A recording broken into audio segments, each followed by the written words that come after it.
सत्संग से सोधी आवे, नहीं जीव 84 में जावे। सत्संग से सोधी आवे, नहीं जीव 84 में जावे।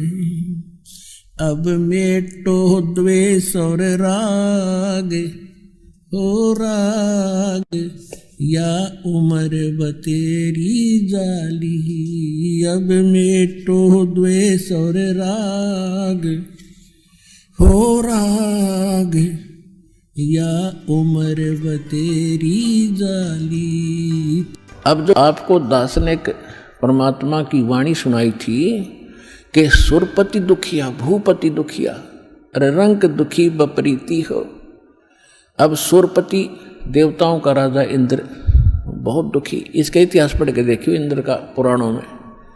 कहते हैं एक बार एक ऋषि ने इसको श्राप दे दिया इंद्र को, उसका स्वर्ग उजड़ गया और इंद्र मांगता फिर जंगल में धक्के खा रहा। और फिर कभी देखते हो राक्षसों ने चढ़ाई कर दी, देवताओं का राक्षसों का लठबाज रहा है, झगड़ा हो रहा है। और मृत्यु के बाद फिर इंद्र गधा बनता, गधा। तो यहां कहते सुरपति दुखिया भूपति, सारी पृथ्वी का राजा भी दुखी।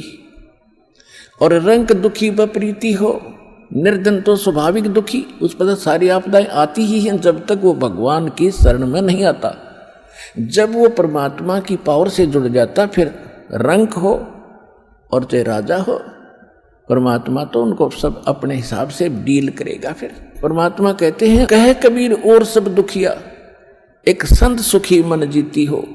अब आपने मन जीतना पड़ेगा, आपने मन जीती बनना पड़ेगा। कैसे? जैसे एक रंका और बंका नाम के दो पति पत्नी भगत थे और परमात्मा आए हुए थे।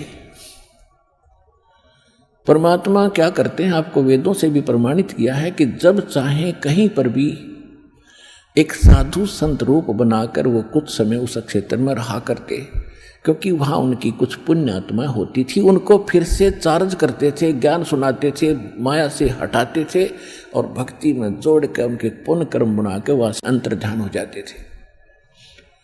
और उसी समय नामदेव जी महाराष्ट्र के अंदर, नामदेव जी छिप्पी जाति में ये भी प्रकट थे।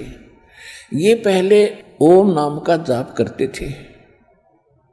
ये पिछले जन्म के पुण्यकर्मी प्राणी ही होते हैं जिनमें बचपन से ही परमात्मा की तड़प होती है। तो ओम नाम का जाप करते थे ओनली, और उस समय भी उन्होंने काफी चमत्कार दिखा दिए थे। लेकिन फिर परमात्मा आए और उस प्यारी आत्मा को समझाया कि इस ओम से ऊपर एक और मंत्र है। अकेले ओम का मंत्र तो इस ब्रह्म का है, और इस जेल से छूटने के लिए 3 मंत्र का जाप है। ओम तत् सत, और तत् और सत ये सांकेतिक है। अब नामदेव जी को काफी मालिक ने समझाया, तब उनकी समझ में आई। फिर उनको सतनाम दिया, यानी दूसरा मंत्र भी साथ दिया। फिर वो उसका जाप करने लगे। अब गरीबदास साहिब जी ने बताया कि नम छिपा ओम तारी, पहले केवल ओम में लौ लगा रखी थी, ओम में लगन थी और कोई जाप नहीं करता था। और पीछे सोहम भेद विचारी, बाद में उन्हें सोहम का ज्ञान हुआ। और सार शब्द इन दोनों से ऊपर है, सोहम ऊपर और है, सत्सुकृत एक नाम गरीबदास जी ने अपनी वाणी में लिखा है। कहते नामा छिपा ओम तारी, पीछे सोहम भेद विचारी, और सार शब्द पाया जद लोई, आवागमन बहुत डावी। तब नामदेव जी का कल्याण हुआ। जब परमात्मा आए हुए थे उनको सार नाम दिया नहीं था, मालिक समझाया करते थे, सतनाम प्राप्त था। लेकिन पिछले संस्कार इतने प्रबल थे। एक दिन नामदेव जी जा रहे थे कहीं से, और साथ में रास्ते में एक मंदिर था। मंदिर में ब्राह्मण लोग अपनी आरती उतार रहे थे,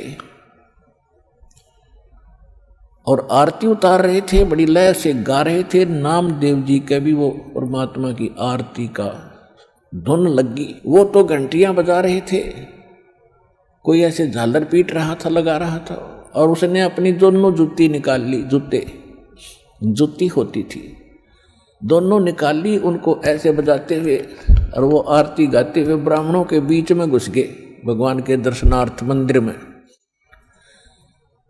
अब पंडितों ने देखा कि ये छोटी जाति का हाथों में जूते लेकर आ गया हमारे बीच में, इसने तो भ्रष्ट कर दिया भगवान के मंदिर को। और वो धुन में लगे हुए थे, उनको धक्का में जावा नहीं, वो अपने मंडरे उसको पकड़ कर जबरदस्ती घसीट के और मंदिर के पीछे पटक दिया। वो वहां पड़े पड़े भी ऐसे आरती गा रहे और जूतियों से पीट रहे। परमात्मा ने वो मंदिर का मुख नामदेव की तरफ कर दिया। पंडित जी पिछली साइड में पिटे झालर पीछे न खड़े।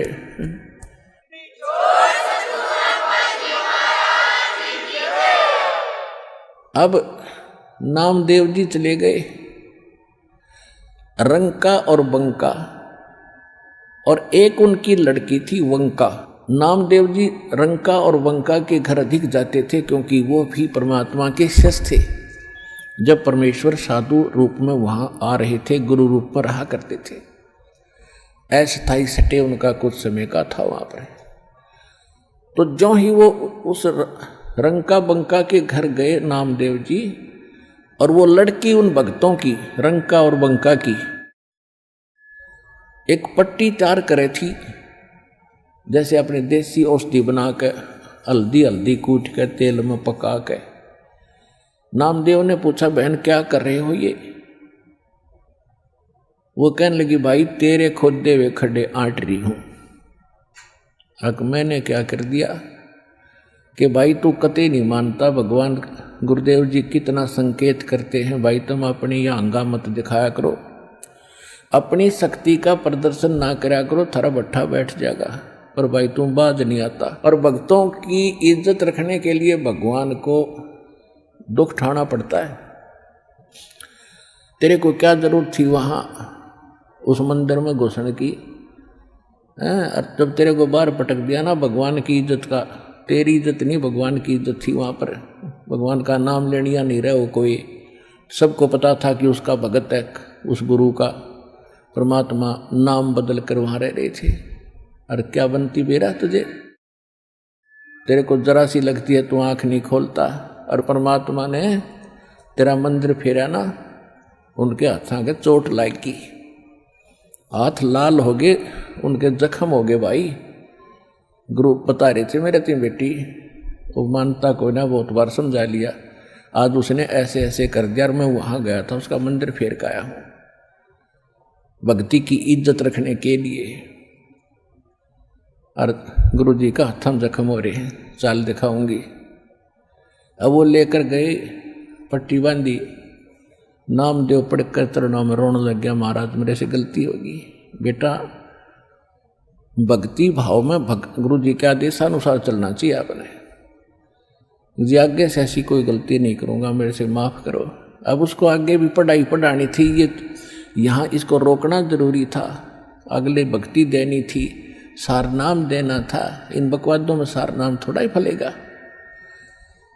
चुप हो गया, अगली नहीं गलती करूंगा आगे से।